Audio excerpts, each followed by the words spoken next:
Hello, namaste, good evening, good morning, good afternoon, everyone. These greetings are different because we all have joined globally from different places. So please take my greets as per your time zones. So, first of all, I want to introduce myself. My name is Kanchan Gupta, and I'm the host of tonight's session. So, we will be starting our session today by welcoming you all. So, welcome to all the participants of Zoom and the viewers from the YouTube to this wonderful online program, Buddha and the Maitreyi Buddha. It is a great pleasure to have you all with us during this special occasion of Buddha Purnima. Before we move forward, I would like to pay my deepest gratitude to Brahmarshi Pitamaha Patriji and friends. As we know, for conducting in any event, we always need some supports. And for this Buddha Purnima event, we have been supported by many organizations and partners. We work together. And I would like to say thank you to all of them.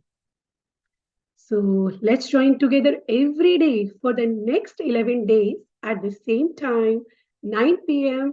AEST and 4:30 p.m. IST. So friends, don't forget, don't miss any single day. So now we all are starting our 11 days meditation and the wisdom journey on the occasion of celebration this Buddha Purnima. Now, friends, let's just know a little about our theme of this celebration, Buddha and the Maitreyi Buddha.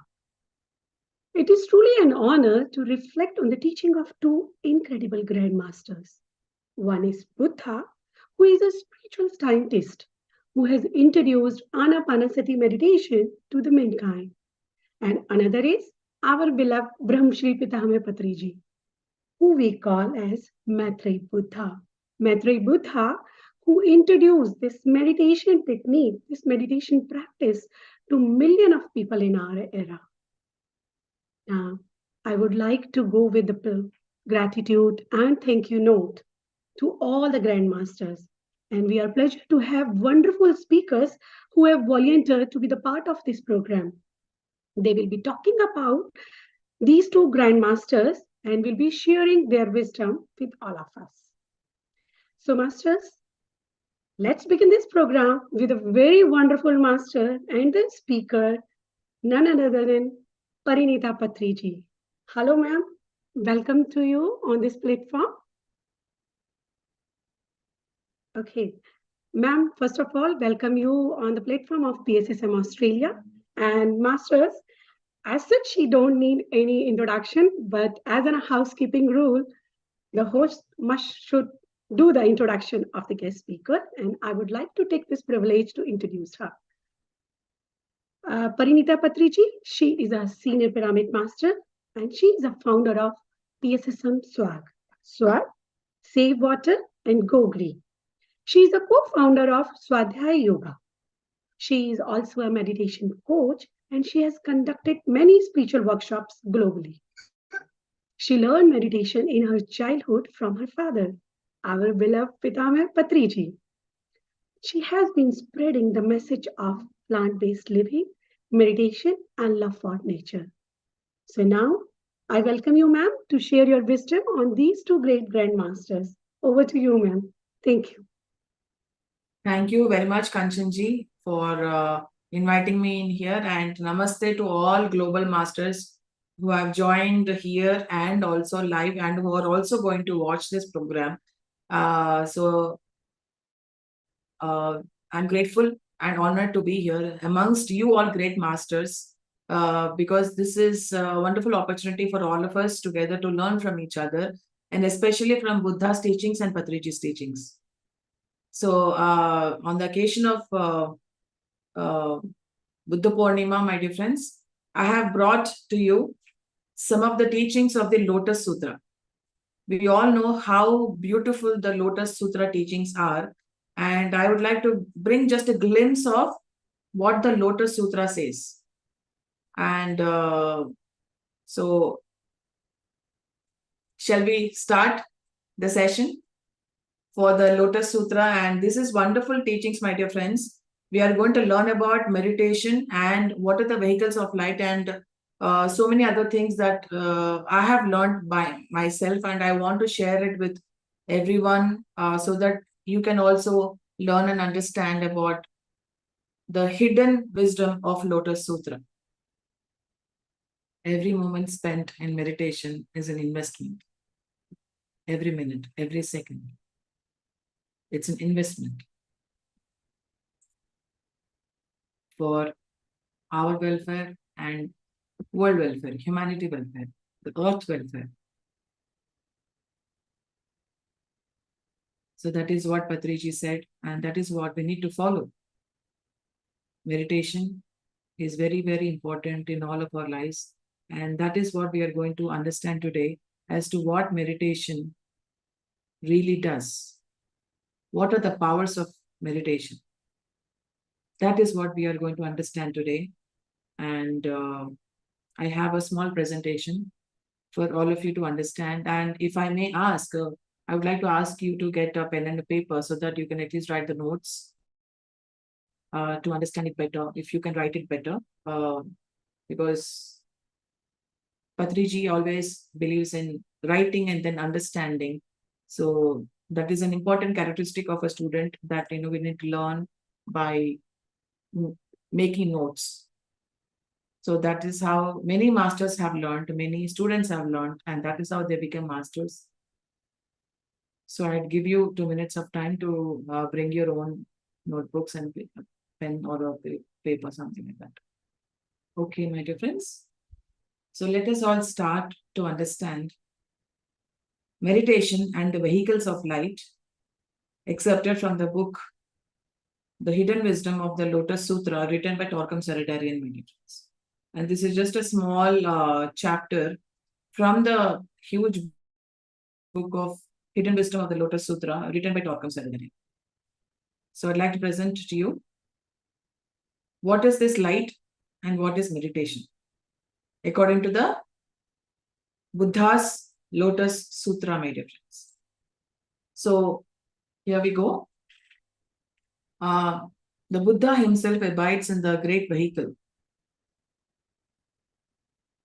And he has that wisdom, the powers of meditation and the wisdom. And through that, we bring peace to the earth by saving all the creatures of earth.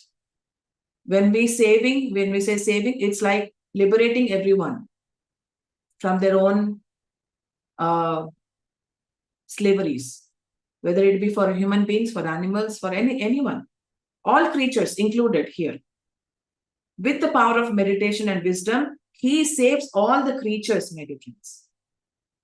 That is how every master is being, trained to save themselves first, to free themselves first, and then it's not literally saving anyone. Nobody can save anybody. It's freeing people from their own slaveries. And within the Buddhist philosophy, there is only one great light, and this light penetrates into everything and everywhere. What is meditation? Is nothing but light, isn't it, my dear friends? It's light and wisdom and love and everything else. And there's only one light in all existence, in space, in forms, in the human, everywhere. And this light is a whole complete unit. And we might be told otherwise about this concept, but really the whole point is to open our minds to a different new philosophy or different new understanding every time we learn something new. So in essence, light is everywhere. What is light? Light is nothing but knowledge and wisdom that shows us the light and brings the clarity into our mind. It removes the fogginess in our mind and shows us where exactly we are going, where we are, where we need to go, what we need to do. And everything, all of this is nothing but light. We all move from darkness to light, my dear friends. And it happens only through meditation. So you have to understand by checking yourself how much in darkness you are and how much you are in light, and how much more you can go into light without focusing yourself on the darkness. And the vehicle of this pure light is the formulation of that light, my dear friends. And when the light takes certain forms to be acceptable by the human mind and intellect, we say that it has become a vehicle of the light, and this vehicle carries the light. And what is that vehicle? You are the vehicle, my dear friends. You are the vehicle of light. What else can be? What else can be? Every person has light in himself or herself, isn't it? And your physical body is a vehicle of your inner spirit. Your body carries that spirit and tries by all means to translate the plans, the higher plans, not just any plan. When you meditate, you bring the higher plans into vision, into reality, and then spread that word everywhere, just like Patriji did, isn't it? He brought the higher plan down and spread it to everyone so that everyone gets free of themselves. And they in turn free others. And that brings into each and every relationship the purpose, the plan, and relationships of the spirit to everyone and everything. And just as we are human beings, the whole cosmos, the whole existence is a being, isn't it? It's a living, breathing, thriving being. And this being has one essence, and that essence is light, just like you and me. And this light manifests through various forms, just as our spirit manifests through our words, thinking, feeling, and actions. How does your light manifest? When you teach meditation to somebody, that is how your light is manifested. When you bring awareness about vegetarianism, that is how your light manifests. When you enlighten people about your own wisdom, that is how your light manifests. That is nothing but manifestation of light. You bring in light, you bring your gifts, you bring your light to everyone. That is what is manifestation of light. And the vehicle of light is the teaching. You are the vehicle, you are the carrier of that light. And that carrier of light, that light becomes, that is because of the teaching. And the teaching is formulated light. And this light slowly penetrates into the lower and lower levels until a conscious contact is understood or created between the vehicle and the light. See, when you do meditation, what happens is the cosmic energy enters the head part and then flows to all the parts of the chakras, isn't it? It goes lower and lower and lower, and then tries to penetrate into each and every chakra to get that light, to penetrate as light in each and every part of yourself. It flows from here, not from the other way around, isn't it? It flows from here, then it goes down. And there's only one great light and one vehicle, which is the translation of the light, my dear friends. And in the Buddhist religion, there are two vehicles of the teaching which contain that light. Mahayana and Hinayana. Mahayana is the great vehicle, Hinayana is the small vehicle. This is all about the Buddhist religion, what Buddhist religion says, what the Lotus Sutra says. Mahayana and Hinayana. And the great vehicle is the pure teaching. The Mahayana, as we speak, the Mahayana is a pure teaching existing in the whole universe. As Patriji says, there is only one truth and one truth alone. And meditation is that truth. And the great vehicle, which is the Mahayana, is the pure teaching existing in the entire universe. And the small vehicle, which is the Hinayana, is a teaching conditioned by traditions, human psychology, by the weather, by the types of race and their conditions. And it is a stage that teaches people how to reach the large vehicle, which is the Mahayana. So we need to understand where we exactly are.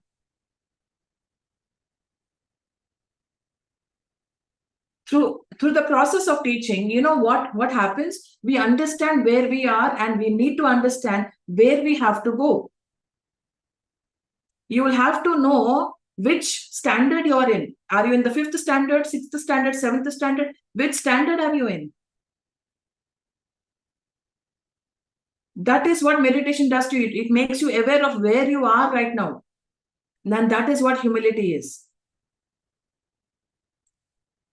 For example, the level of science taught in elementary schools is different from the science taught in universities, but these two levels of teaching do not contradict each other. The little teaching does not have the complexity and completeness of the higher level teaching, isn't it? Both have different curriculums and different, they have different studies, textbooks. The first class textbook will be different from the fifth class textbook, isn't it? The syllabus, the curriculum is different. And as you move towards the higher, the curriculum will slowly get advanced. So what kind of curriculum are we studying right now is the question. And when referring to Buddha, true Buddhist philosophy does not refer to a particular person. And in our traditions, when we say the name of a saint or a savior, we are referring to an individual. But in Buddhist tradition, there is no individuality, there is only the light. But we focus on persons and personalities. If we really have the divine vision in ourselves, we really have the divine vision in ourselves, we should see everyone just as light, not as an individual, not as a person, not as a personality. Isn't it true, my dear friends? How do we see each other? How do you define the other person? How do we define ourselves? How do we look at ourselves? How do we look at others? Aren't we all carriers of light? Okay, small light, big light, whatever. We are all carriers of light. And every great one is an embodiment and a messenger of that light. And he is as great as the light within him. So how much light do you have within you, my dear friends? When Buddhists say they worship Buddha, they are not worshipping a person. They are worshipping the light within him and beyond him. And this is exactly what Patriji did. He saw the light in every person. That is why he never used to differentiate between this person and that person. Every person was the same for him. Why? Because he saw the light in every person. He saw great potential in every person to become a Buddha, a master.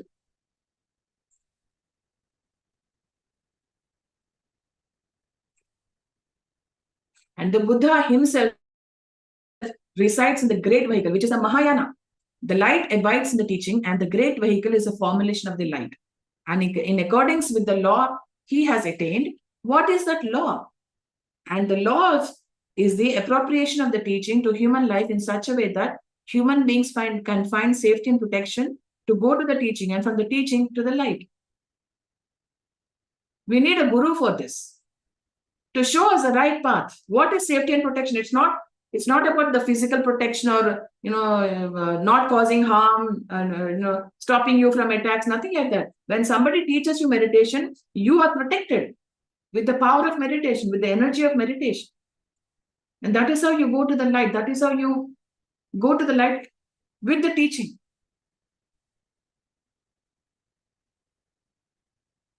What is the protection and safety that we are talking about here?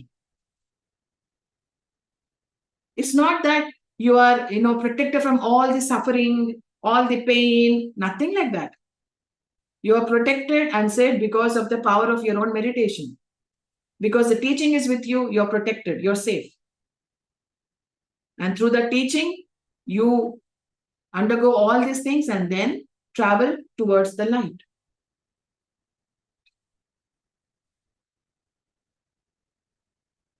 Let's try to understand it more and more deeper, because this is a deeper subject, my dear friends. You might want to repeat this video again and again, because this is Lotus Sutra, my dear friends. Buddha's Lotus Sutra. It's not something that you understand. I was not able to understand this by one read. And there are three concepts: light, vehicle, and the law. Light, vehicle, law. And there is the almighty omnipresent light, and this light is formulated into the vehicle of the teaching. And how can we formulate this light? Light, vehicle, and law, my dear friends. There are three things which are very, very important. And for example, we say, those who abide in light have no fear. This is a formulation of light. Do we have no fear at all? Do we just say that we have no fear, but actually are fearful? What are we actually inside? It doesn't matter what you say outside. Yes, of course it matters what you say outside, but what are you actually inside? Oh, I can say I am as courageous as a lion. I am fearless. But when the crisis comes, that is what you, the original you, the real you comes out. And those who abide in light have no fear whatsoever. And today morning in the Patriji Oneness Meditation, Patriji's video had come speaking about the fear of death.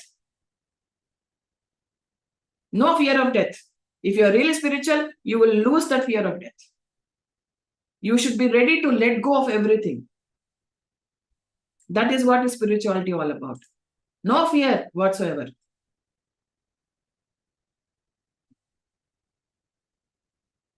Darkness is fear, my dear friends. Light is fearlessness. As simple as that. And the prime agents of healing, prosperity, health, and enlightenment are light.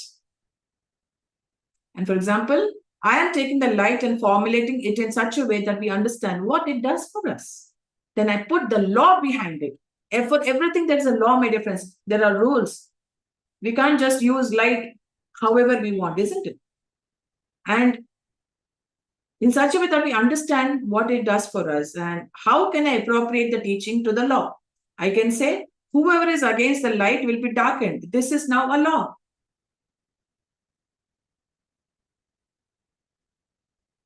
And so we have the law, the vehicle, and the light.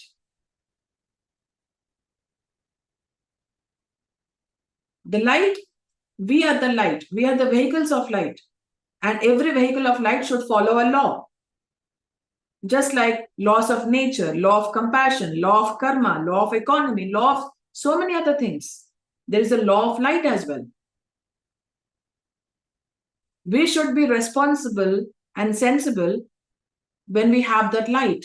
Our in the Spider-Man movie it says, with great responsibility, with great power comes great responsibility, isn't it? So we have the light, that's great power. So what do we do with this power? We are even more and more responsible as to how we spread it across.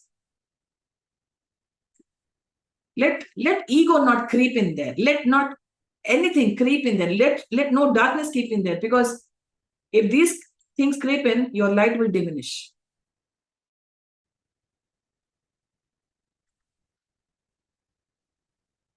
Oh, I'm enlightened.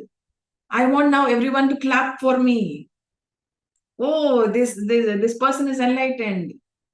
She has got light. Oh, now everyone will recognize me. Now everyone, I want to be in the spotlight now because I am the light. No, that doesn't work that. I'm sorry, but that doesn't work that. So in Christianity, there is a saying, Christ in you, I'm sorry, the hope of glory. This does not refer to the individuality of Christ. And symbolically, it refers to the Christ principle in the human. The light principle in the human is called the Buddha nature within you. What is your Buddha nature? What is your nature and what is the Buddha nature? How much gap is there in between, and how much can you close that gap? What is that gap made of? How can you fill that gap within yourself to become the Buddha nature, which is already in you? And this refers to the light, and Saint John was referring to the same light, same idea when he said, everyone born in this world has the light.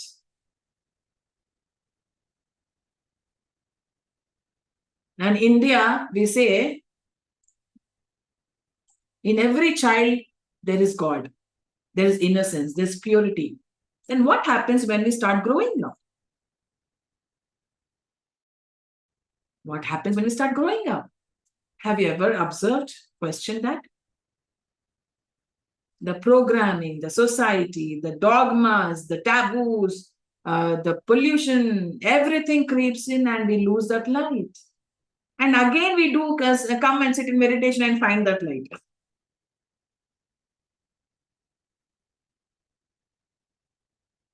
What a paradoxical situation this is.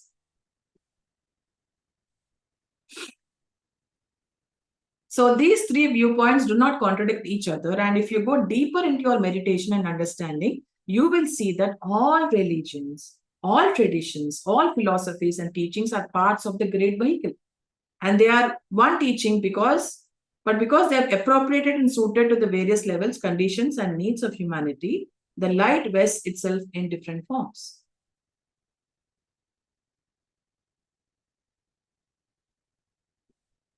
Everything says the same, isn't it? All religions are the same. Though the style of writing or the language or words or anything differs.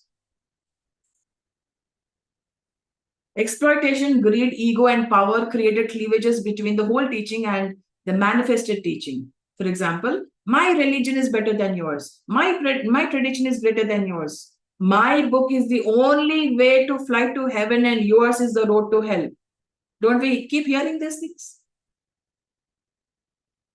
And this kind of trash came into our consciousness because we were manipulated and exploited by those who came in the name of religion, but tried to divide the light that is in one essence. We are actually one in essence. Separation is darkness. Inclusiveness is light, my dear friends. So where do you want to travel? And if you understand this, it will remove the pressures of the so-called right and wrong actions, such as I am a sinner and I committed a transgression because I went to different religion, temple and prayed with them. Nobody is a sinner here. Everyone has to just pay for the actions that what they did. That's all, as simple as that. The karma philosophy comes in over here. So it's like having one source of electricity, but 5 million types of bulbs. And people attach to the various bulbs and say, this is my religion, this is my bulb. And that may be, but what about the source of electricity behind it? So many organizations are teaching meditation. The electricity behind all religions is the only source of the light right for the bulbs. And in accordance with the law, Buddha is talking with those Buddhas, those enlightened ones who have found the way into the source of the light. And these are the great ones who have achieved and attained through working and with and within the law. For example, in this material world, if we violate a traffic rule, if we go ahead, even if there is a red light, what does the traffic police do? They put a tax on us, they put a challan on us. And that is what happens in the other worlds as well. We need to follow the law. We need to follow the law. Otherwise, we will be asked to pay. And that payment is through experience. That payment is through suffering. That payment is through pain, which nobody can escape.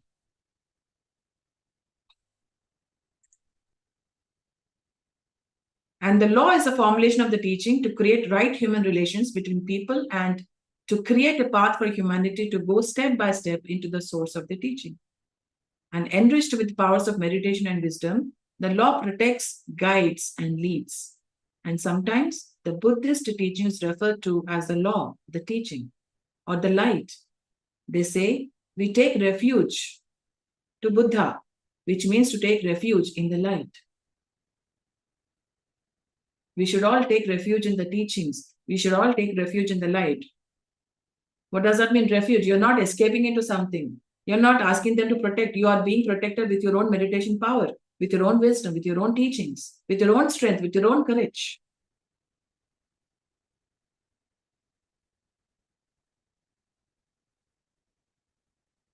So now we have come to what is meditation. Meditation has 10 characteristics, my dear friends. Now you need to jot down all the 10 characteristics and see where you exactly stand as per the 10 characteristics. And this is the Lotus Sutra speaking, my dear friends. This is the highest teachings of Buddha, the great Buddha.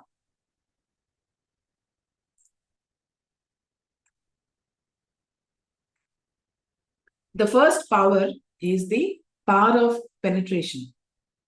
The minds of those who meditate become penetrative and they gain the power to penetrate. And where do they penetrate? They penetrate into everything, the human mind, the human heart, into the human personality, into religion, into sciences, into psychology, into politics, into everything. When you meditate, you have the power to penetrate through all these things, into the mind of God, into the mind of the universe, into the mind of the cosmos. And the deeper is your meditation, the deeper your penetration. You can actually have the power to go through, to enter into everything.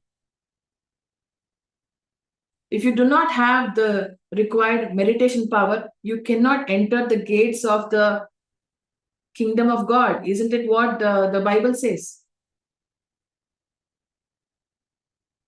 Unless and until you become a child, you will not be allowed to enter the kingdom of God. What does it mean? You cannot penetrate. You cannot penetrate through it because you haven't done any meditation. You don't have the meditation power, that wisdom, that light in you. How did Patriji's words reach us? Thousands and lakhs of people. How did they reach lakhs of people, my dear friends? They entered our mind. They entered our heart. That is how we became the masters of meditation, isn't it? Because they entered us. That words, the teachings entered us. And that is what meditation does. Earlier, there was something which I read from another book, which says that, what is meditation? Meditation, nothing but taking and giving, receiving and offering, taking and giving, receiving and offering. What do we receive? The wisdom, the ideas, the visions, the great concepts from the higher worlds, and then giving it to everyone over here. Meditation, nothing but taking and giving. Nothing is yours. You just see, you're the vehicle of light, and you take light and you show light to everyone. You take wisdom and you share that wisdom with everyone. You take love, you receive love, and you spread that love with everyone. That is what meditation is. Nothing belongs to you. Nothing is yours. Nothing is mine. So, meditation has the power of penetration, my dear friends. That is something so beautiful. And what is the result of penetration? The result is revelation. For example, a person meditates and penetrates deeply into the laws and into the teaching, the principles behind the laws. For example, the law of compassion. What is the law of compassion? That is what you penetrate yourself into. You understand the law of karma and you abide by the law of karma. You understand the law of economy and you abide by the law of economy. You understand the law of inclusiveness and you abide by the law of inclusiveness. These are what laws are all about, my dear friends. You understand the laws of nature and you abide by the laws of nature. That is what you penetrate into. That is what reveals everything to you. Meditation is a revelation. And then he penetrates into the principle behind the teaching, which is the light. He thinks, meditates, and finds new laws and new revelations and brings greater discoveries to whom? To us. And we as individuals, as vehicles of light, have the responsibility to meditate more and more so that we bring more and more light to everyone, my dear friends. Such a great responsibility, such a great power that we have to spread the light with everyone. And we all think that we are doing meditation only for ourselves. I'm sorry, no. Buddha doesn't think so. Did he meditate for himself? When did Buddha come? We are still talking about Buddha. See how great his light is. He's penetrating through so many incarnations and generations, thousands of years, centuries. His light is like that. That is how every meditator should aspire to become. Bring in the light and spread that light to everyone. Never, ever, ever doubt yourself. Doubt your power. Doubt your, do not ever underestimate yourself. You are the vehicle of light, my dear friends. You are a beautiful vehicle of light.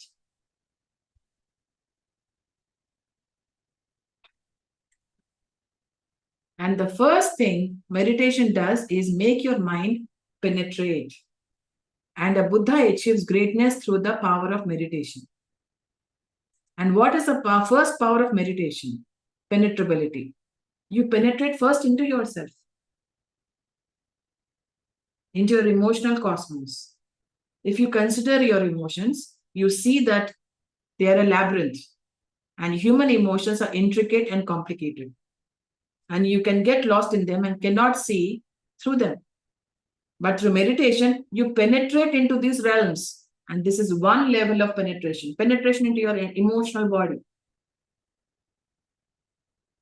And when you penetrate into your own emotional body, you master your emotional body, my dear friends. That is what it does. Meditation.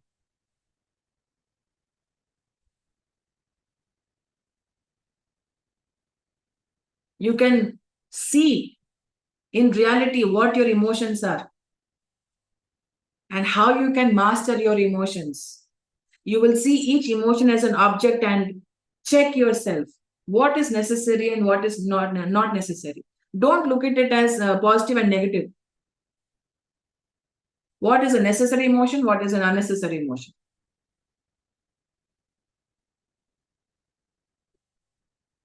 That is called as emotional intelligence. That is called as emotional body mastery.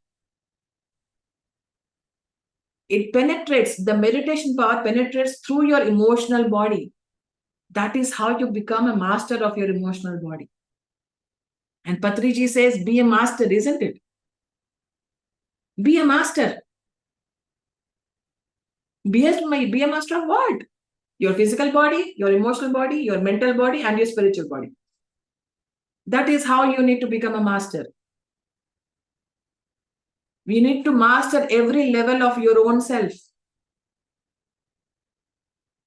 Every level of yourself. And the spiritual process is efforts on all levels, my dear friends. And this is just one level of penetration into your emotional body, into your emotions, and mastering your emotions. And the real power of penetration is the ability to raise your mind from one level to another one, from one plane to another, until you journey from the light that is becoming more radioactive, until finally you reach the source of the light. We have a lower mind and a higher mind, my dear friends. With the help of meditation, you will take the lower mind slowly to the higher mind. And until finally you reach the source of light, isn't it? And in human terms, this means that the person is penetrating into his own depth, into his core, and becoming one with the light that is within him and within the cosmos.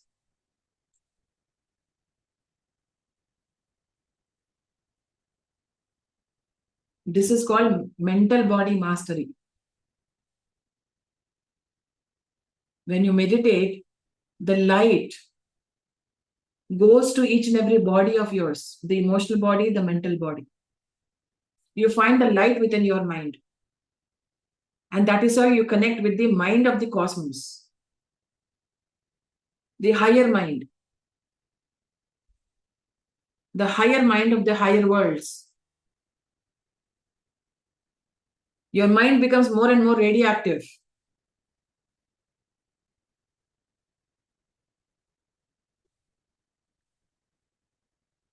Let's journey consciously, my dear friends. Where are we right now and where do I have to go? Where am I right now? Have I mastered my emotional body? Have I mastered my mind? Have I mastered myself? Have I cultivated my heart? All these things are the questions that you need to ask yourself.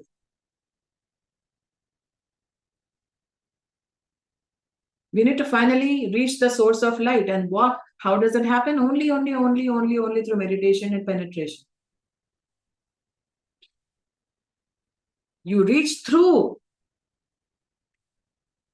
your emotional body, you reach through the mental body and cleanse it, purify it, and master those bodies, emotional body and mental body. You wash them inside out.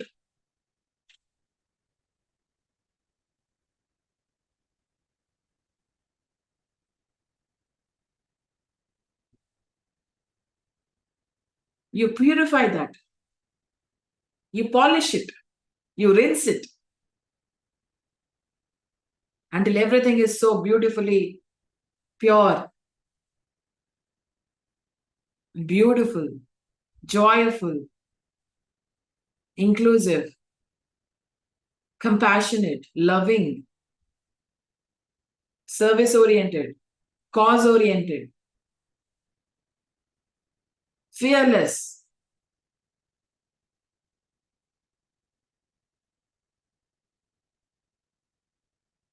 Isn't that beautiful to even understand?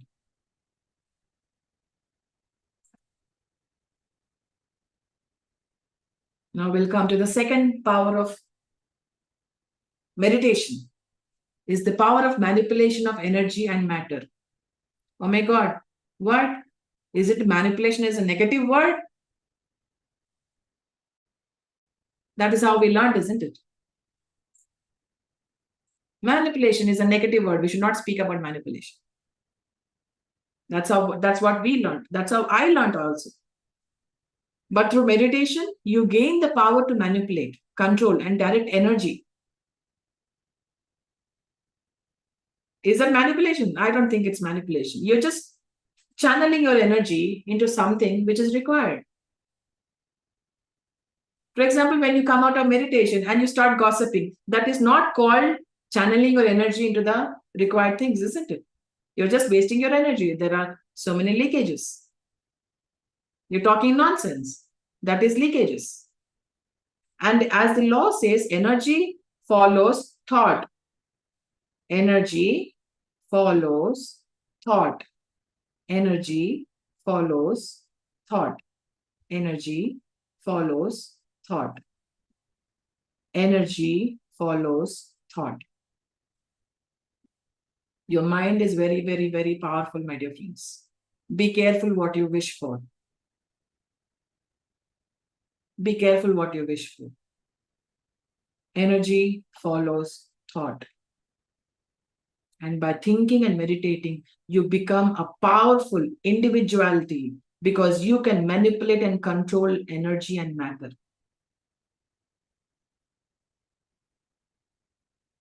You need to become an original thinker, not a copycat. You listen somewhere and you talk. You read somewhere and you talk. You become a thinker, original thinker as you meditate more and more. And an original thinker is one who gets connected to the higher worlds, to the mind of the cosmos.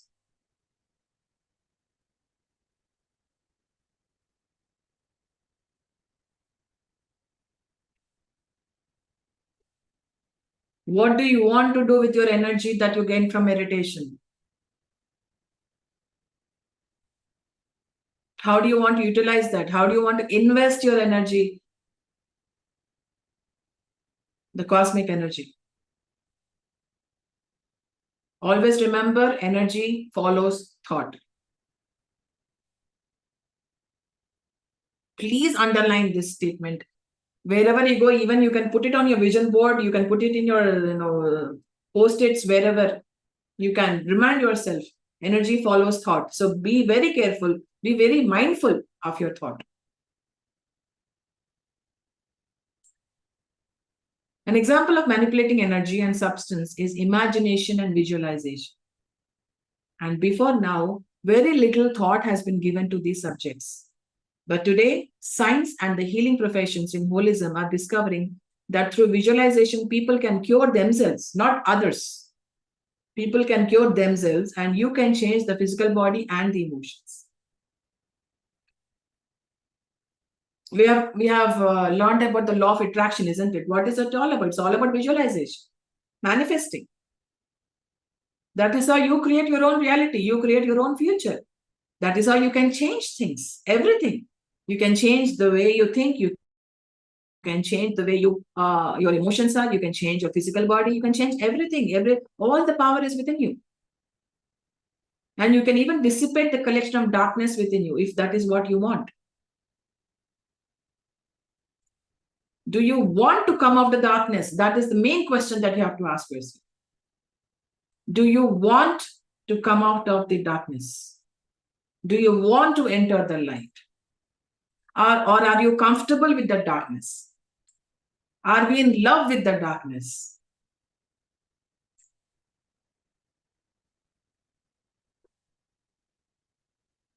Question yourself, my dear friends.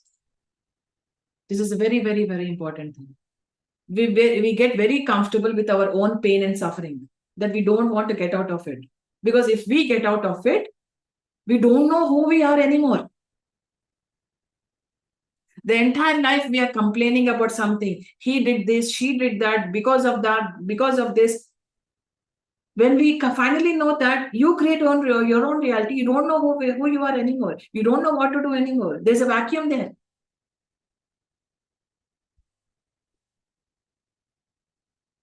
So I was this complaining person. Now what I am right now?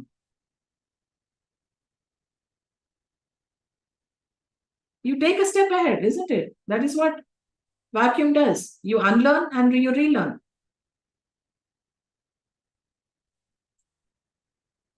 And what is darkness? It is the germs, viruses, and pollution within your body and systems. And these are manifestations of darkness. And when you meditate and release the light into these dark areas of your personality, you eliminate the darkness. You eliminate, erase, and dissipate the darkness and restore health, happiness, and prosperity within yourself. Don't focus on darkness, focus on the light. Because remember, energy follows thought. And you say, oh, I want to remove my darkness, I want to remove my darkness. You're actually focusing on darkness more than the light. Instead of saying, oh, I want to be fearless, I want to be fearless, say, I want to be courageous.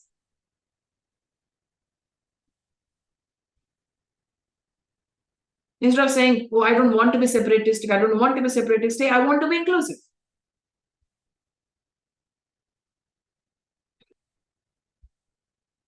Focus on what you actually want, not what you don't want.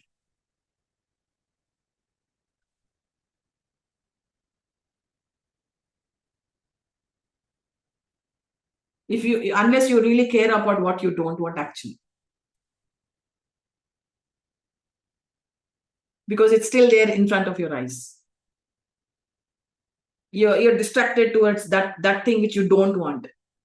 And you want that to go away. And you focus all your energy on that thing which to go away. But it will strengthen itself. Because your energy, you are pouring it into that entity or whatever.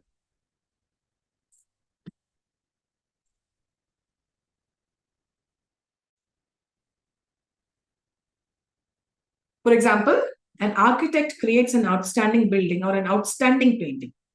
And what are these creations? They are formulations of light. And through meditation, a person takes light, then formulates and manifests it as beautiful objects. He takes energy, then controls and mixes it with matter so that something comes into existence. What does an artist do? He takes a palette, he mixes all the colors. That is called manipulating and controlling, my dear friends. He decides what colors to put on the painting. He wants to select blue color, he wants to select white color, he wants to select maroon color. He selects the colors. And you need to decide what color you want to choose to paint on your own canvas.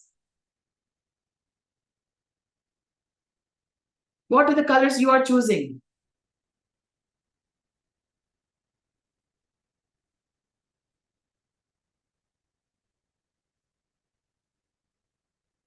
Make a beautiful creation. And you are 100% capable of it. You have 100%, more than 100% potential within yourself to create something so beautiful that can lead humanity from darkness to light.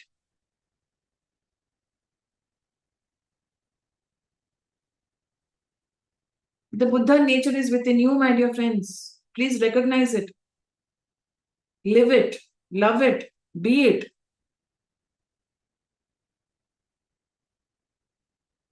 Do not ever dismiss yourself. Never do the negative self-talk. Don't give energy to that. Love yourself abundantly. Abundantly.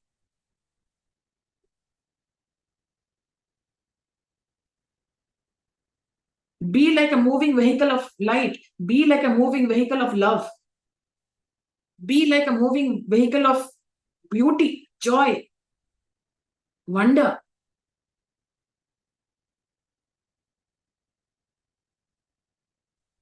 Within.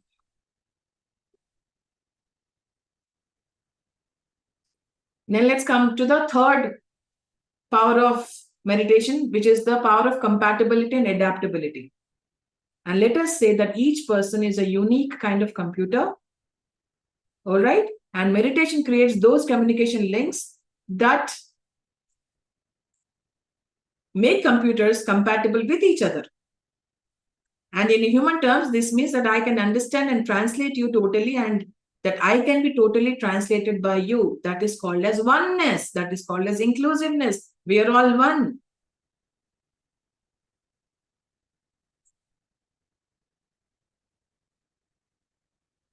There's only one software inside us. That is called as oneness.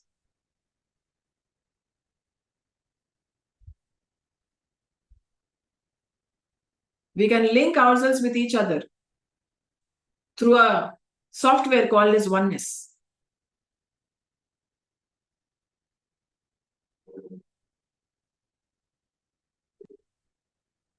And those who do not go into deeper meditation become fanatics, separative, and create cleavages. And their only motto is, without me, you cannot do anything. Without my knowledge, you do not know anything. And these kinds of illusions are created by those who do not go into deep meditation. So much of self-importance is there that I want to show everyone that I am so important to you as well. I impose my importance upon you. And that is not a quality of a meditator, isn't it? And as you go deep into meditation, you dissolve separative walls and reach into the essence that flows like electricity throughout millions of bulbs without losing its essence and character of light.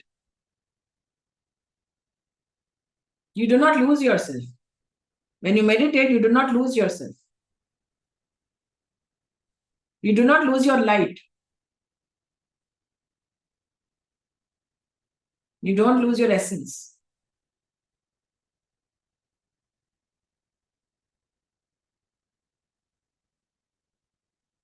That's such a beautiful thing to learn from the Lotus Sutra, the Buddha's teachings, the great Buddha's teachings.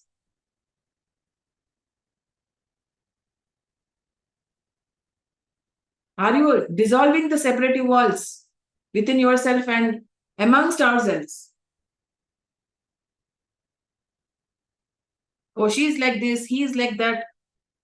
When are we going to dissolve all the separatistic walls? Oh, he belongs to that group, she belongs to this group, she does that, he does this. Why?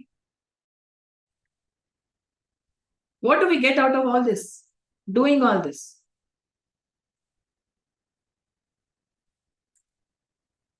The fourth power of meditation is synthesis. And you become more synthesizing, uniting, and inclusive. Instead of becoming an island, you become an all-inclusive consciousness. Your inclusiveness, you can understand the expression of others because expressions are formulations. And in these formulations, there is light and darkness. There is oneness and separatism. But because you have penetrated into the essence, you understand what people are saying. That is called as the power of discrimination, my dear friends. You can discriminate between light and darkness within you and others as well. You can discriminate. That is called as the power of discrimination. You understand what people are saying. Great ones achieve using these powers because they meditate and develop wisdom.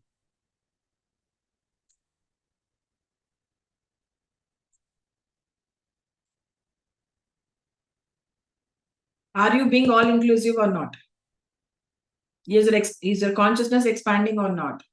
Synthesis. The fourth power is synthesis, my dear friends. The great Buddha is saying, please be mindful and listen and learn.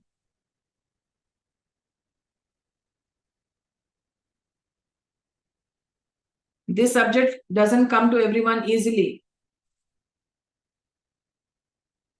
Only when the student is ready, the teacher will appear.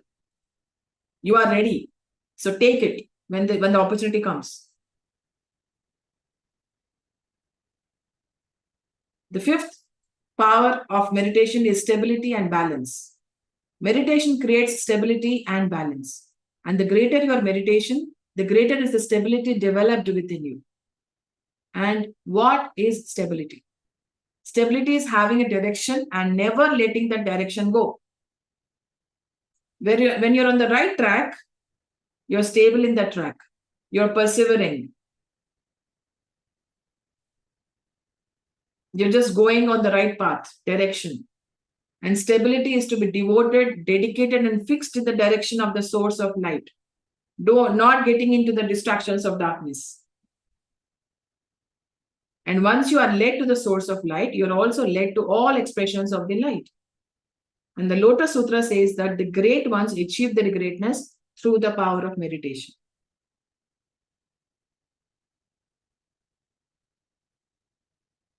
How far have we achieved stability and balance in your materialistic life and your spiritual life, both of them?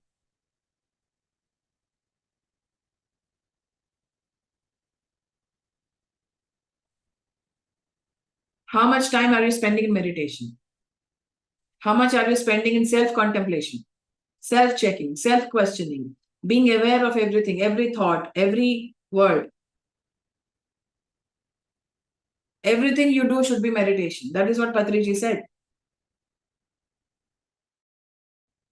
Focus and concentration. And the sixth one is joy. The more you meditate, the more joy enters into your heart. And joy is spiritual contentment. And this means that you have created contact with the source of light. Are you joyful? Are you abundantly joyful?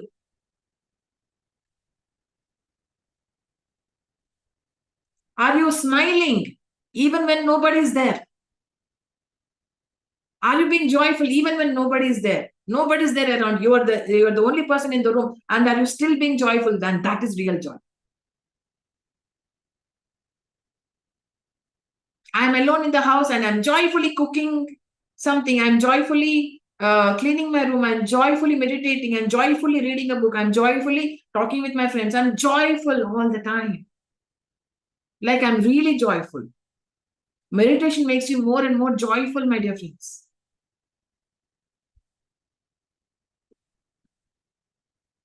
Are we becoming joyful or not? There are no cleavages between you and the light. And this is subtle joy, not craziness. And when Buddha was leaving his son, he asked himself, what can I leave this boy so that he will always strive? Striving is moving towards betterment. Striving is progressing towards light.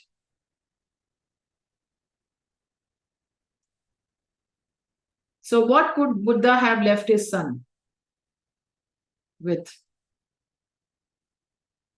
Joy.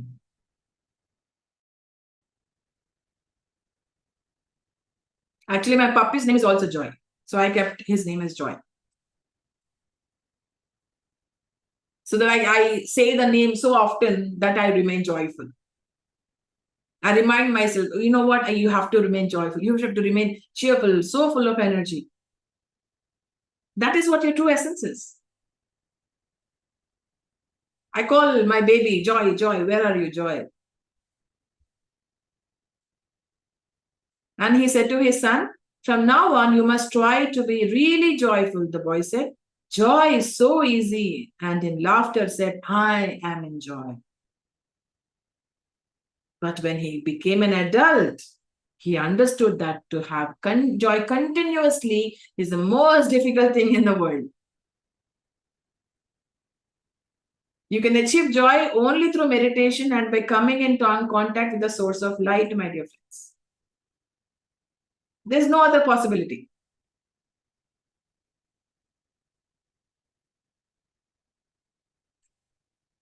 Seventh one.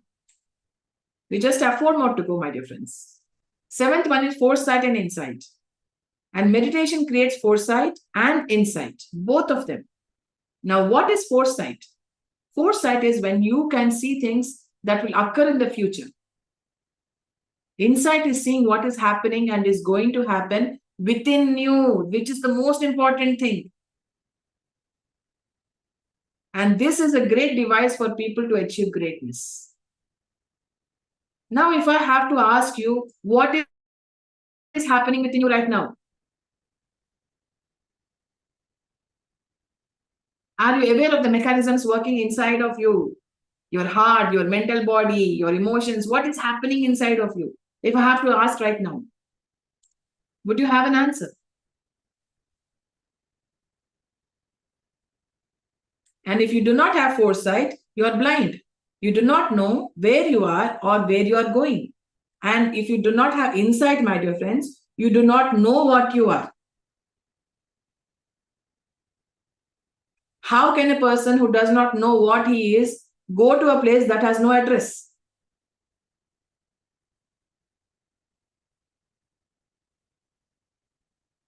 What is your current address? What is your permanent address? We fill in the banking forms, right? Your current address, your correspondent address, your permanent address. We write it, right? So what is your address in the future? You will know only when you know where you are right now, what you are right now. The 8th power of meditation is the power of unobscured vision, my dear friends.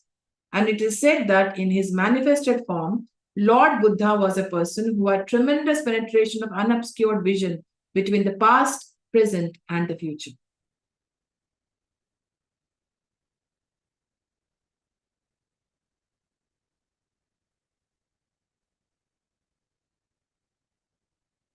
Unobscured vision between the past, present, and the future. And in one of his dialogues, he wrote about, the time when he was walking and begging for food. 2 boys were playing with mud, and seeing that Buddha was passing by, they decided to give him a gift. They hurriedly made mud pies, and as he walked by, they put 2 or 3 mud pies into his plate. Buddha smiled, a very beautiful smile. Ananda, Buddha's disciple, said, Lord, why did you smile that special smile? He answered, one of the boys who put the mud pies in my plate will be born in the future as a king who will collect my teaching. He will synthesize my teaching and spread it all over the world. His name will be Ashoka. Past, present, and future, my dear friends. Unobscured vision of the past, present, and the future. And the king came and actually did everything that Buddha prophesied. Buddha achieved these powers through meditation. You can actually see, but not boast.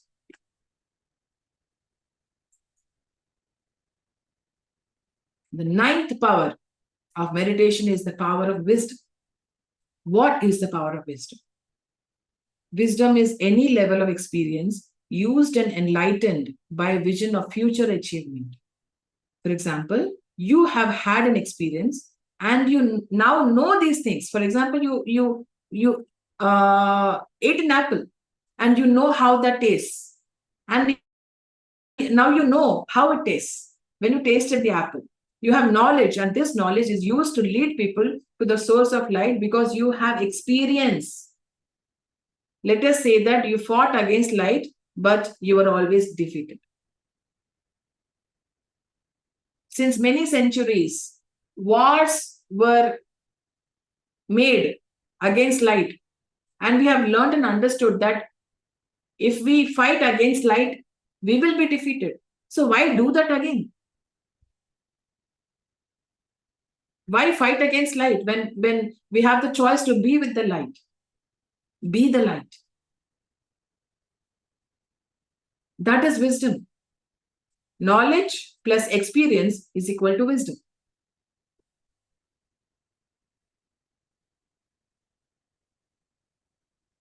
You know that the apple tastes sweet.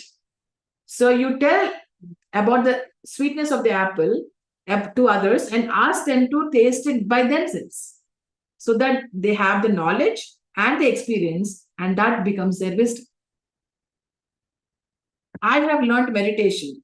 I know what meditation is. So when I teach meditation to others, it becomes knowledge. And when they meditate, it becomes an experience. And that creates wisdom.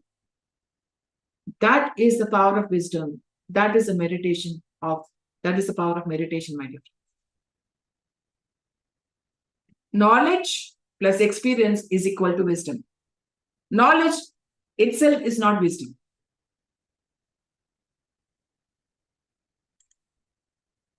And this created a lot of physical, emotional, and mental karma. And this is an experience. Wisdom comes when you see the futility of your fight and accept the light. You reverse your experience and use it in the future for the light. If you're fighting for separatism, stop right now and fight for inclusiveness. Join inclusiveness. Be inclusiveness. Because at the end of it all, we all are supposed to do that. Then why waste our time fighting for darkness?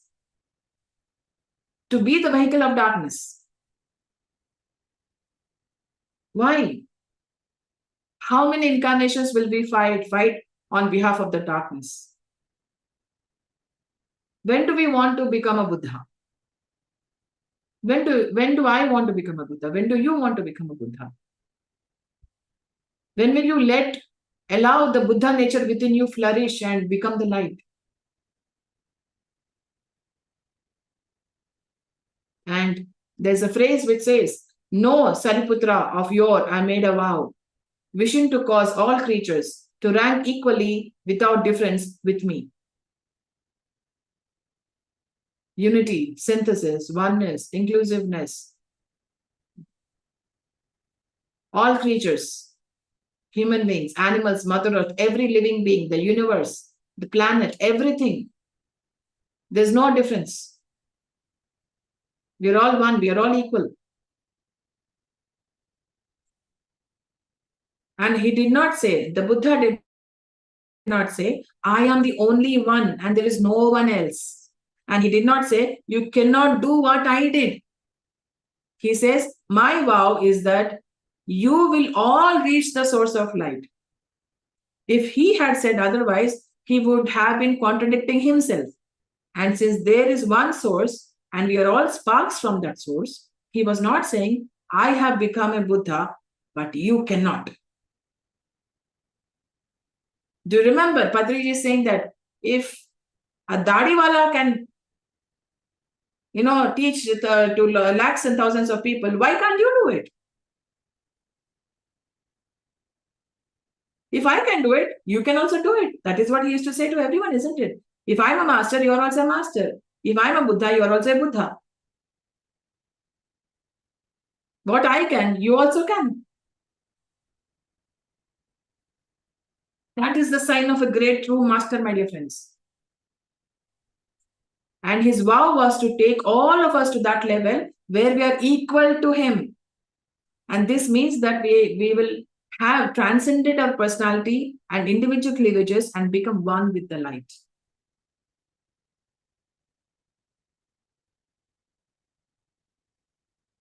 This is what Buddha wants from all of us. This is what Patriji wants from all of us. This is what every great master would want from all of us. Don't let even an iota of darkness to creep inside you. Be like a watchdog for yourself.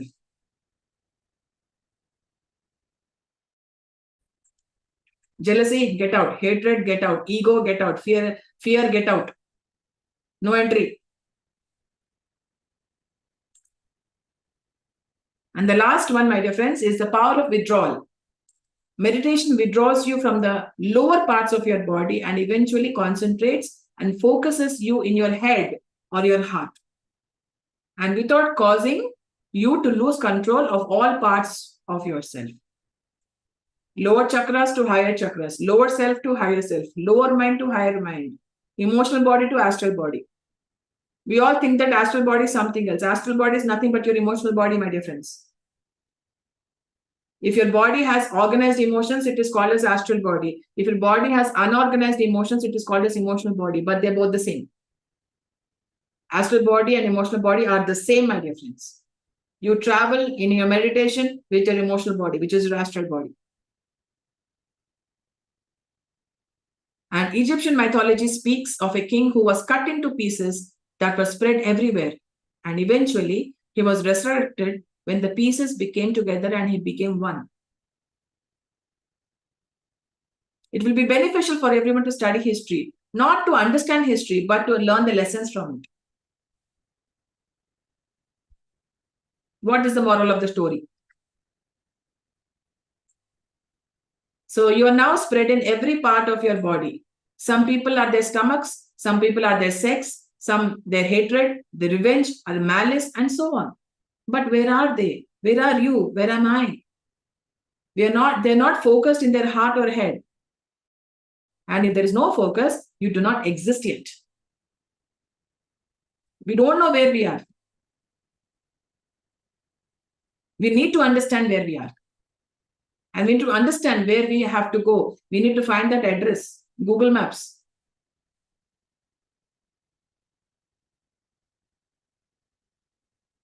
Meditation is your Google map. You will know where you are right now.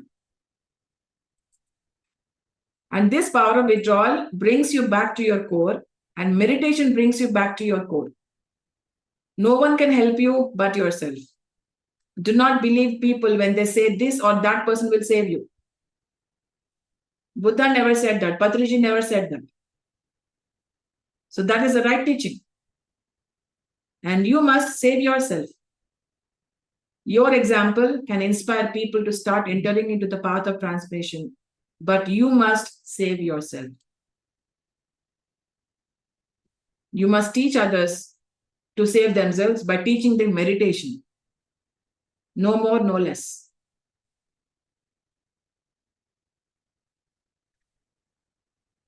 Finally, Apo Dipo Bhava, you create your own reality. And this photo that you have, you must not have seen him. This is Torokom Saraydarian, who has written this book, The Hidden Wisdom of Lotus Sutra, the Buddha's teachings. Thank you, my dear friends. That is all for today. I'm sorry if I've taken a little longer time, Kanchan. I'm really sorry. No, ma'am. Thank you so much. Yeah, indeed, this subject it's really, really deep. And we need to go through multiple times with the session to understand deeply. But yeah, you beautifully explained like the few things. Even I realized this Lotus Sutra is having very deep essence, which Patriji has already given us in a layman language to everyone, like how we are already using in our life. Like be a master is the commonly we usually heard, and we are practiced to say, Namaste, master. So what is the master means? Like today you explained so well, like everything, master your mind, master your all bodies, and then we can be a master. So indeed, this session is really amazing. Doesn't matter, time has little passed, but it's absolutely fine. Everybody has enjoyed this wisdom, I believe. And thank you so much, ma'am. Now, if you have permission, can we see like if somebody is having any question to ask? Please. Would love to Masters? hear them out. Yeah, masters, please raise your hands if anybody is having any questions to ask. Or either you want to share your experience at the moment, how you find the session, and what is your takeaway from the session. Hello, Namaste, ma'am. Thank you so much. It's a beautiful session. So much deeper understanding, as Kanchan said. I might have to listen again, that's for sure. This cannot go everything in one go in my head. My question is, ma'am, so as we say, the meditation provides us everything. So do we need to do anything additional? Like, a lot of people do chakra healing, do their past life regression therapies, and those sort of things we do. Do they faster our progress, or is meditation, when we sit in a meditation, is it smart enough that we can be healed where we need to be healed? Emotions come to the surface which need to be addressed, and we don't need to go anywhere else. We'll just sit in a close eye meditation, and with time, with how much time we invest in these things, savadhyaya, sajjan sangat, and meditation, everything will be healed itself. Thank you for asking that question. I believe that meditation is an all-in-one. It's an all-rounder. So we don't have to see. Patriji once said that all the other techniques are like rivers, and meditation, anapanasati meditation, is like the ocean. So all of them finally have to join the ocean, and that is what meditation is. So see, in this material world, we are so used to fast, instant, quick shortcuts, and that is how we take the physical laws into the spiritual laws, but we seldom fail to understand that the physical laws do not work for the spiritual laws. So physical laws are different, spiritual laws are different. We don't have shortcuts like instant upma, instant dosa. It's not like that. See, the soul knows better. When we do meditation, we delve deep into ourselves, our mind shuts off, and the soul knows better, isn't it? Our heart knows better. Our heart can lead us where we want to go, where we have to reach. So I say, trust in the universe, trust in yourself, trust in the process. We go somewhere else when we are insecure about it, or when we are impatient about something, or when we fail to understand something. You don't have to understand everything. You have to learn to be patient with yourself, with your progress, with your learnings. I understand that, you want to get healed. That's okay. But everything in its own time, everything will fall into place as you meditate. That is one virtue. That's great virtue, being patient with yourself. You will heal your emotions only when you understand your emotions. You will pass the physics exam only when you attend the classes and understand physics. Unless until you understand physics, you will not be able to write the exam properly and pass in distinction. For that, you need to understand physics. So for you to heal yourself, you need to understand, sit with your emotions and pick each one out. What is necessary, what is unnecessary in your meditation, and try to master your emotional body. It is not about healing, it's mastering yourself. Okay, if I get hurt today, I heal myself. I'll get hurt tomorrow, I'll have to heal myself again. I'll get hurt the day after tomorrow, I'll have to heal myself again. When you master your emotional body, you don't have to heal yourself again and again and again, isn't it? Yes. So master your emotional body, master your mental body, so that you don't need healing.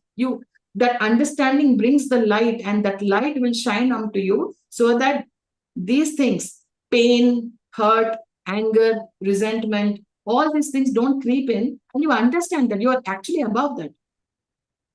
When you're going above that, all these things don't make any sense to you anymore. Yes. For example, I'm studying degree, and I can understand how a first class student will behave. And do I take that seriously? No, I understand. I know that, that person will behave like that because I used to behave like that in the first class. So it's okay. You don't try to correct that first class person, do you? You don't do that anymore because you understand. You're now above all that.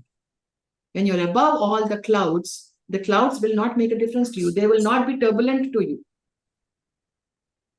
So I say meditate, meditate, and meditate. Wonderful question, Namita. You asked, and we got the answer that all different modalities exist. But yes, again, why to dive in the river when we have an ocean with us? So better to go there and enjoy that part.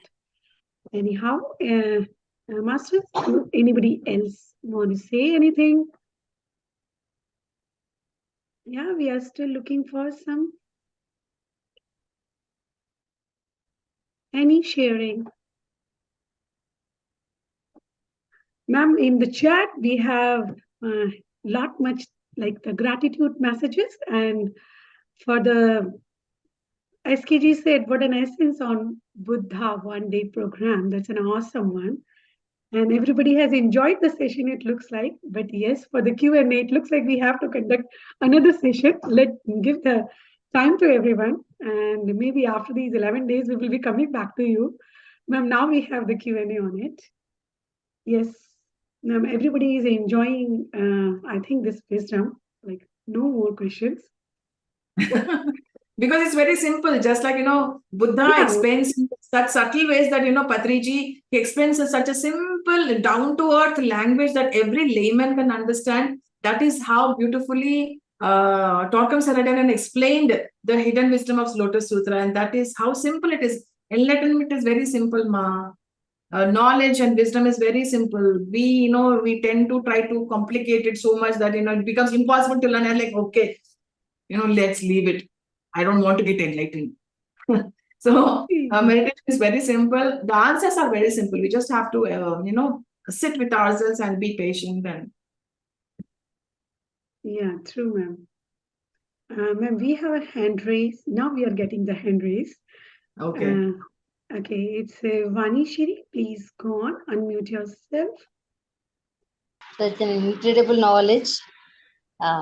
Lotus Sutras, long time back when I was in US, we bought that book, but that time I couldn't understand. Actually, today you made it clear. I'm really grateful to you regarding that. And I got nice visions also when you're explaining.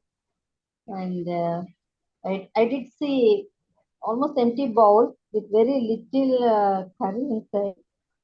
So I didn't follow what it was. I thought that it might be my life. I was not thinking much about my life purpose or something like this. Actually, I'm counsel, actually, and right now I'm working as counsel through spiritual travelers. And there, Dr. G.K. sir shared his knowledge. So just I was making baby steps and learning the thing. And today you explained everything. Thank you very much. Thank you, ma'am. Yes, Thank you very much for sharing your experience. Lovely. And I'm so jealous of the people who get experiences and visions, and because I don't get any in my meditation. So, yes, Minu Ratiji. You don't have to. Thank you.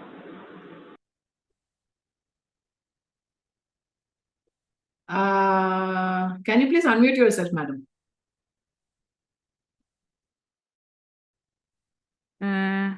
Are you able to listen me, ma'am? Yes, ma'am. Thank you, ma'am, for such a knowledgeable session you have given us. And I have a question like, whenever I meditate, I feel, I think that there are lots of emotions coming out, like from inside me. And I generally like see it going through all my meditation. And somehow I feel that I am becoming more like fearless. Some confidence is coming in me, but still, when I introspect me, I feel that there are some emotions like feeling of like fear and having like jealousy. Sometimes some hatred is there, and like anger is there inside me. So it means there are something inside me which is not getting cleared, like something is there that like my emotional body or my mental body is not clean to up to that level. Is it so, or Yeah. how do I Yes, yeah ma'am. how do I interpret it? You don't have to interpret anything. You don't have to analyze anything. You just have to witness and experience it, and observe your emotions as as an object, like this rubber band or something like that. Just observe it. Just keep observing it, and when you observe it objectively, then you'll be able to understand. So learn to understand your emotions. We often are result oriented than cause oriented. Understand the cause of your emotions. Why am I jealous? Am I not adequate? Am I not grateful for the things that I have? See, the antidote for all these things is the opposite. Okay, for jealousy, for example. Okay, let's say jealousy. I am jealous of Kanchan. Okay, I am jealous of Kanchan. Why? Because she's better than me. She speaks better than me. I am jealous of her. I have my gifts. She has her gifts. I cherish my gifts. She cherishes her gifts. I am grateful for the life that I have, for the people that I have, for the friends that I have. I am happy. I am grateful for everything that I have in my life. It is not necessary that I need to have everything that Kanchan has. Her design, her life, her karma, her future, her past, her present, everything is working there. You do not know anything about Kanchan. I do not know anything about Kanchan, but I'm jealous of her. You have your own gifts. Be grateful for that. You have so many gifts to offer humanity. Just offer that. Channel your energy from jealousy to gratitude. And let's address hatred now. Okay. Kalpana hit me yesterday with a stick. Okay. Now what I do, I hate Kalpana. I hate her so much. Why? Because she hit me yesterday. Yes, madam, Meenuratiji? Are you able to follow me? Yeah. Okay. So I hate Kalpana because she hit me so badly. I got a blister here. But then we need to understand why Kalpana has hit me. Why did I experience it? Why did I attract that experience towards me? Because I gave that same experience to maybe Namita some other life, some other time. Okay? So I need to suffer, I need to experience that pain. So that is why either Kalpana or Kavita or somebody, Vanishri, somebody has to hit me so that I feel that pain. And now I know that when I hit somebody, it pains so much. So then, is my hatred towards Kalpana valid? I need an answer. Is my hatred towards Kalpana valid? Not valid. Not valid.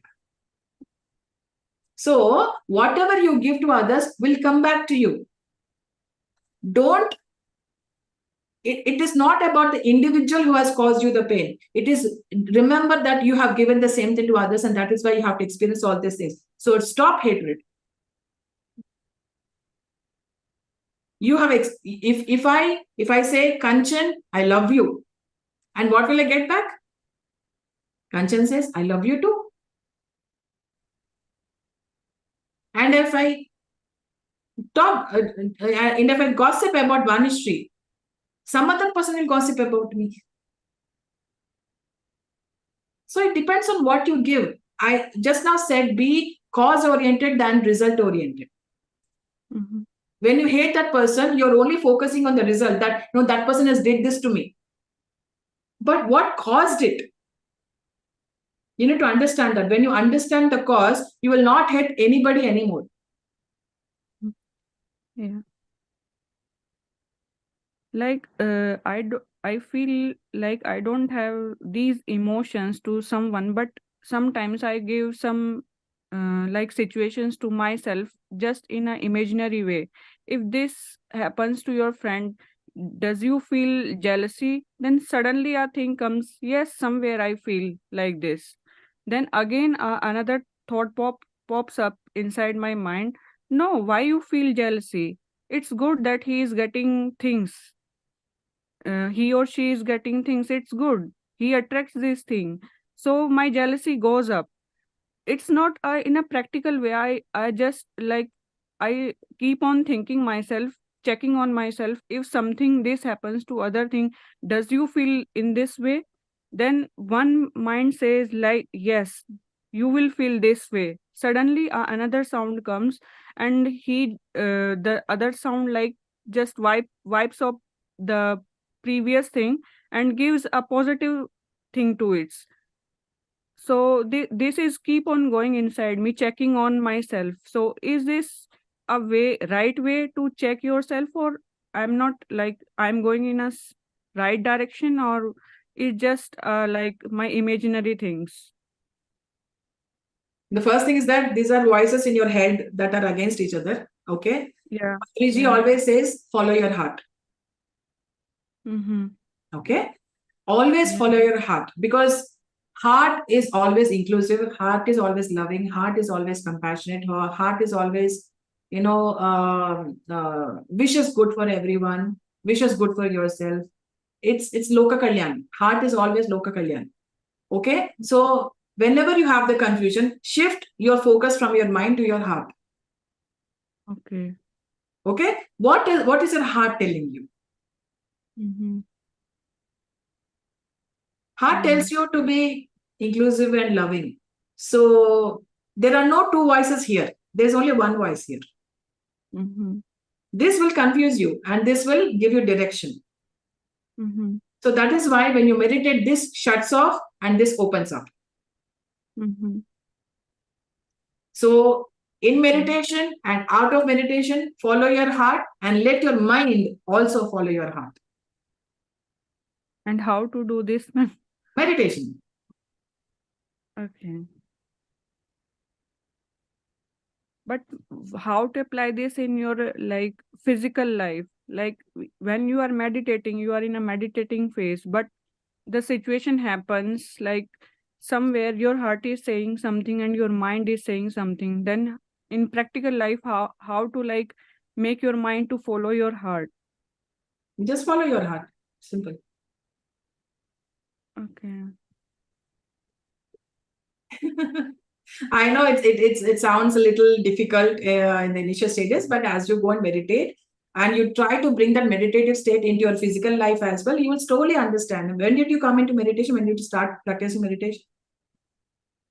Ma'am, I have been practicing for 2 years, Okay. and like I have got a chance. I had got a chance to meet Patriji also, but only once.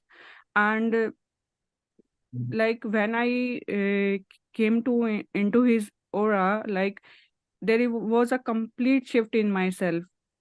And after that, I have like some during my meditation, I have some connection with him, and he like most of my things and my problems were solved by him in my meditation only. like he gave instructions to me and I followed those instructions and my problems were solved. So I felt a connection with him through my meditation only. I don't have like physical contact with him, but like through meditation only I came into contact of Patriji. Yeah. So yeah, sometimes it's difficult to follow the things in the practical life, but I believe that whenever I followed my heart, like things happened in a very simple way and in a good way. Yeah.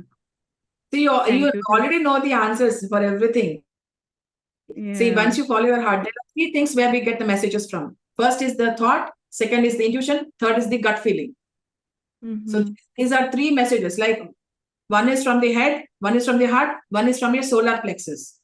So when you start understanding, when we start doing meditation more and more and more, you will know the differentiations, discrimination between where the message is coming from. We might sometimes confuse that, no, this is coming from the heart. No, this is coming from the mind. So that Yes, yes. clarity will come when you start meditating more and more and go deep within yourself, penetrate within yourself. That's the first power of meditation, isn't it? Mhm. So penetrate within yourself first, understand your emotions, understand your mind, and see how you can master yourself. Mhm. Thank you, ma'am. Thank you so much. Thank you, ma'am. Yeah. I think I have taken so much time and other also wants to No. ask question. Thank It's you. okay. It's okay. No problem. Thank you, ma'am. Thank you so much. Thank you, dear. Thank you, Meenu, for bringing these questions. Might be lot many are having these questions, but yes, your question has given answers to most of us. Masters, do anybody is having anything to share or ask? Okay. Masters, just please keep your question crisp and clear, and one question at a time, because we are already exceeding with our time. So maybe we can continue later with these Q&A as we taken promise. Ma'am, you haven't given the promise, but we are taking, might be we are coming again on these sessions. So if you permit, can we go ahead with Shobhaji now? Yes. Shobha, we can. Yeah, Shobhaji, please keep your question short and clear. And yes, one question at a time, please. Thank you. I would love to see you also. Please switch on your video. Yes. Hello. Yes, my dear Shobha. Hi, ma'am. How are you? Hi. Ma'am, actually, my question is, I earlier when I used to do meditation, like I was feeling a lot of change in my attitude and in my energy level also. But in 2021, I went for the Vipassana session, and after that, I had some sensation in my right side in here, and from then I am practicing it. But it, the positive impact, I'm not feeling that much positive impact, because like my whole right side is stiff enough, and whenever I meditate, uh, I do not go deep. So is it a effect of meditation, or what is happening with me? I don't know, because I had done my MRI also. So doctors did not tell me anything that inside there is no injury inside, but still I am having that stiffness on my right face, and because of that I'm not able to do meditation since long. Honestly, I don't have an answer. I do not have an answer. I Okay. don't know what is happening with you.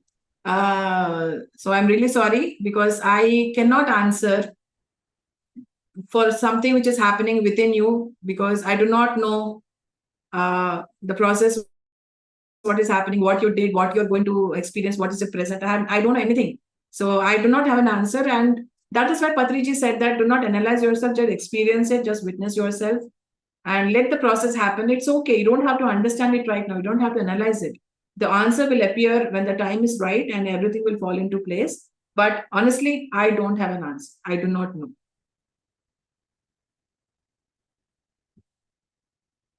All right. I think she muted herself. Can you unmute yourself?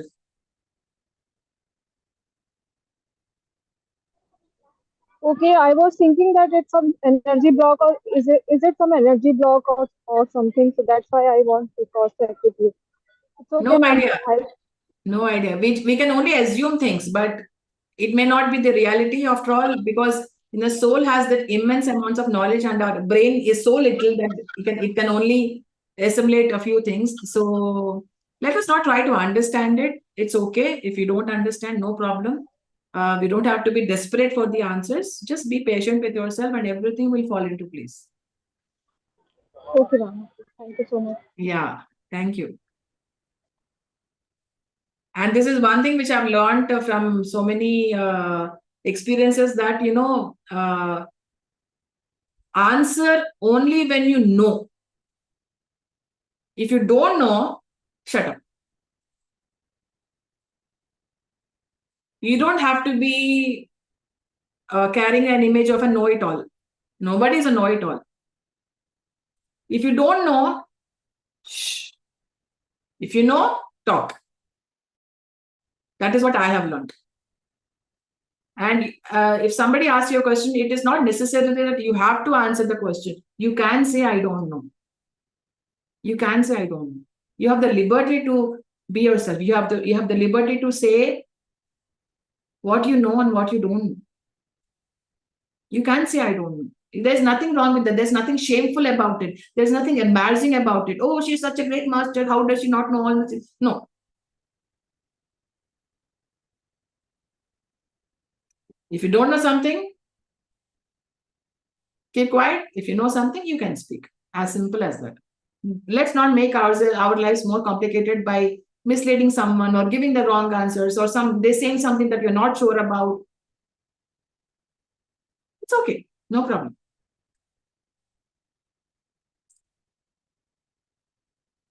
Yes. Very true, ma'am. Sometimes keep your mouth shut. That's absolutely a good learning as well from this session. And I think we do not have any more Q&A or any other sharing. But yes, ma'am, from my side, I'm taking a lot from this session. I have filled up like the most important, the quote which we have to write it down. Energy flows thought. Follows thought.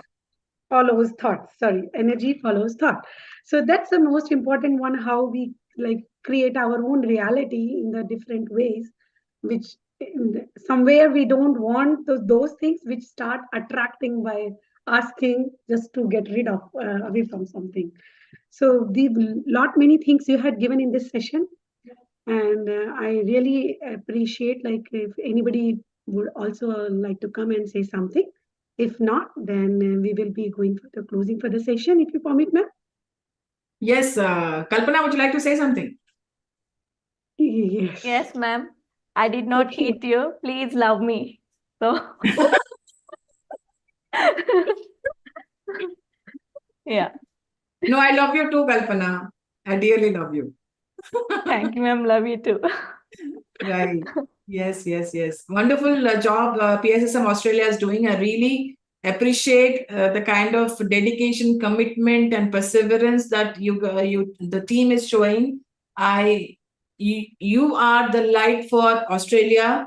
You will enlighten Australia. You will spread the word of meditation to the entire Australia, and it will become a beautiful Australia because of you, because of your efforts, because you are the vehicles of light and you have the Buddha nature within you. So thank you so much for all the efforts, all the things that you're doing to spread the word what Patriji has started. And he has seen a master in each one of us, and we need to spread that mastery to everyone. So thank you so much for everything that you're doing. PSSM Australia, grateful, thankful to everything that you're doing. Thank you so much. Thank you so much, ma'am. And ma'am, I think SK, Sampath sir, why don't you put on your camera and come on the screen for a while? We are taking a lot from you from the chat. We would like to have you on the screen if you can please come.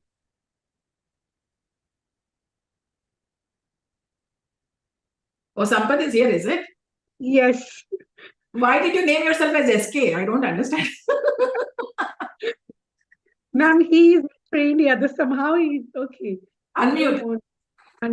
Oh, sorry. Yeah. I typed a question down there for you, Pari. Can you? Yes. Did you say your favorite place is New Zealand? When are you visiting Australia? Yes. Whenever you Yes. invite me. I'm ready right now also. Wonderful. I'm ready to pack my bags and get my visa also right now. Just invite me and I'll be there. Then you are And you coming promised me to soon. take me to New Zealand also, if you remember. Yes, I remember that was our last conversation before coming to Australia. We met in Delhi then. Yes. Yeah. Wonderful to have you on day one. The team Australia is doing wonderful teamwork, and it's a pleasure to be there and play a small role in supporting them. And thank you so much for coming on day one. The subject was so amazing and so deep. I had so many learnings, and you reminded me of Srinivas Reddy sir's sessions of 2010 to 2012, where we used to learn a lot of subject from him. It's just the same experience after a decade. Thank you so much.